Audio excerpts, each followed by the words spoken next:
La ecología es la ciencia que estudia las relaciones, pero no esas relaciones tóxicas que tú sueles tener para luego andar haciendo drama en las redes sociales. No, esas no. La ecología es la ciencia que estudia las relaciones entre los organismos vivos y su medio ambiente. Y aquí necesito que nos detengamos un momento a pensar, porque la idea no es repetir y repetir cosas porque sí. ¿Qué es realmente el medio ambiente para un organismo vivo? Vamos a hacerlo con un ejemplo. Pensemos en el Hydrochaeus hydrochaeris, más conocido para los amigos como capibara, chigüiro o carpincho. Este, que es el roedor más grande del mundo, nativo de Sudamérica, se ha vuelto últimamente muy famoso en los memes, en las redes sociales, porque se lleva bien con todo el mundo, según las fotos, y hasta han salido memes diciéndose como el carpincho y bueno, cosas así. Pero pensemos de verdad por un momento en nuestro querido amigo capibara, chigüiro, carpincho. El capibara está ahí. ¿Qué lo rodea? Lo primero que tuvo que verlo rodeado fue su mamá capibara, de pronto su manada de capibaras con los que creció, que eran al mismo tiempo sus amigos, pero también eran su competencia para encontrar alimentación, para encontrar un lugar. Cuando ya se iba creciendo el capibara, pues también luchaba por territorios, por fuentes de alimento, por la oportunidad de reproducirse, por encontrar con quién reproducirse. Entonces sus primeras relaciones fueron con otros capibaras. Los capibaras suelen vivir en cuerpos de agua y obviamente no están solos. Ahí también hay peces, hay aves, hay insectos, hay bacterias. Están los animales que se alimentan de los capibaras, como los cocodrilos, como los jaguares. Entonces todos estos organismos vivos también forman parte del ambiente del capibara. Pero de nuevo, estos organismos vivos tampoco están solos.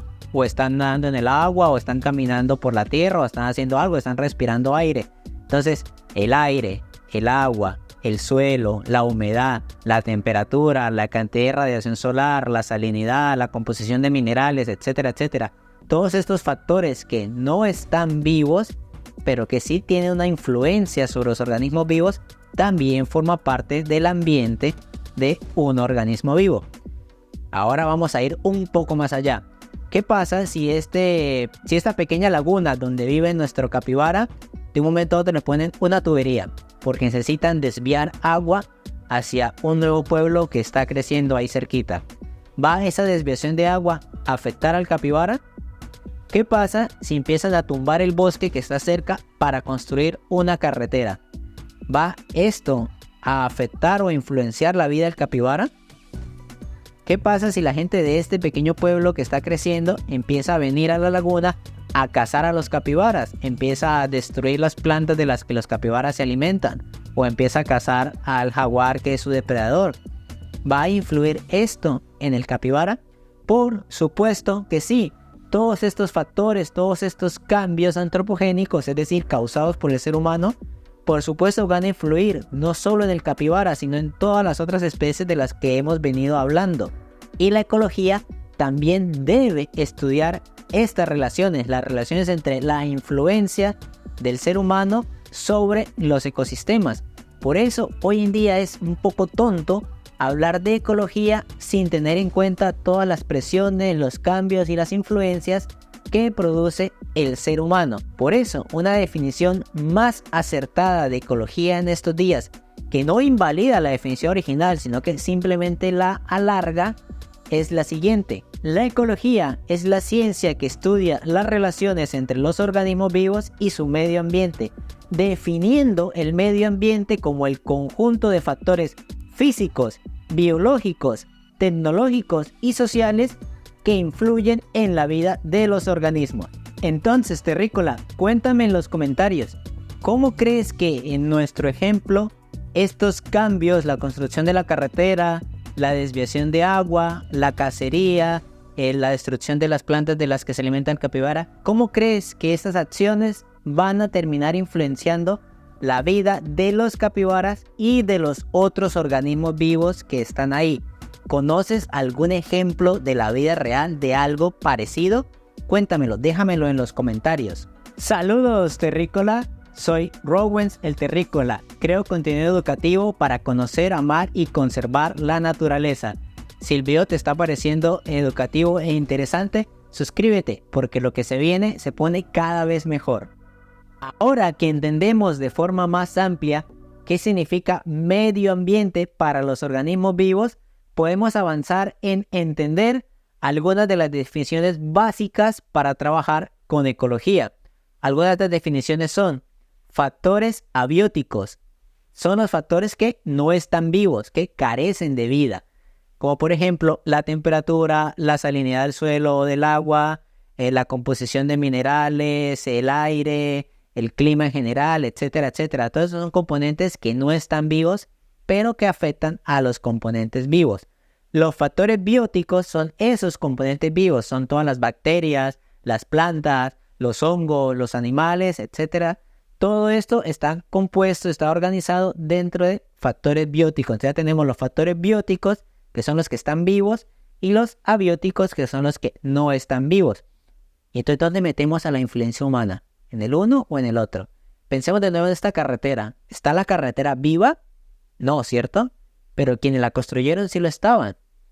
Entonces, para evitar ese tipo de confusiones, a todo lo que tenga que ver con cosas que ha hecho el ser humano, se le llama simplemente presión antropogénica, influencia humana, factor social. Bueno, tiene un montón de factores, pero se trata de agrupar junto, porque es difícil pues tratar de meterlo bien entre si es abiótico o no es abiótico, pero igual está creando una influencia. Entonces tenemos factores abióticos, factores bióticos y la influencia de las actividades humanas. Todo esto moldea nuestros ecosistemas actualmente. El término ecología fue presentado por primera vez por el zoólogo alemán Ernst Haeckel. Ecología viene de la raíz griega oikos, que significa casa, logos, que significa tratado, significa el estudio de la casa, refiriéndose por casa pues al entorno en donde viven los organismos vivos. Y aquí viene el dato random del día. Ecología y ecografía suenan similar, pero ¿significan lo mismo? ¿Tienen el mismo origen? Pues no. Ecografía, su raíz eco, proviene de la mitología griega, la diosa Eco, que era una diosa que amaba demasiado su voz y al final fue castigada a tener que repetir las últimas palabras que escuchaba. De ahí viene el hecho de que cuando vamos a una cueva o a una montaña y empezamos a gritar, decimos eco, eco, eco, eco, viene de esa historia. Y la raíz griega eco se convirtió en el vocablo para significar sonido.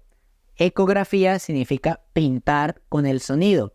También podemos verlo en palabras como ecolocalización, que es la localización por sonido que utilizan los delfines y los murciélagos.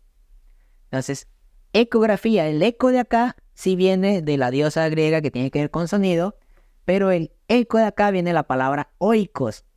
Y de hecho, si leemos los libros más antiguos donde se hace referencia a estas nociones por primera vez, sí se puede leer oicología o ecología. Cambiaron la I por una E y los sonidos en los lenguajes también van cambiando, también se van adaptando. Y pasó de oicología a oecología y simplemente al final a ecología. Y terminaron sonando igual que ecografía, aunque tienen orígenes muy diferentes. ¿Y economía de dónde viene? Economía también viene de casa, oikos, de casa, y significa la administración de la casa. Eso es lo que significa economía. Y curiosamente, los conceptos filosóficos y las corrientes de pensamiento de la ecología y la economía siempre desde su origen han estado muy relacionados. Últimamente estas relaciones de mucho conflicto, de mucha pelea, pero lo que debería pasar es que deben estar relacionados para buscar el bien común de cómo administrar la casa para todos los terrícolas que habitamos esta casa llamada planeta Tierra. Muy bien, entonces, entendiendo qué significa realmente el medio ambiente para los organismos vivos, entendiendo qué significan los factores bióticos y los factores abióticos y cuál es el origen de la palabra ecología, podemos avanzar en el estudio de la ecología. La ecología está organizada de manera jerárquica. Esto quiere decir por diferentes niveles de organización. Y en el siguiente video te contaré cómo están estructurados estos niveles que los compone cada uno. Así que ya sabes, dale click y nos vemos allí.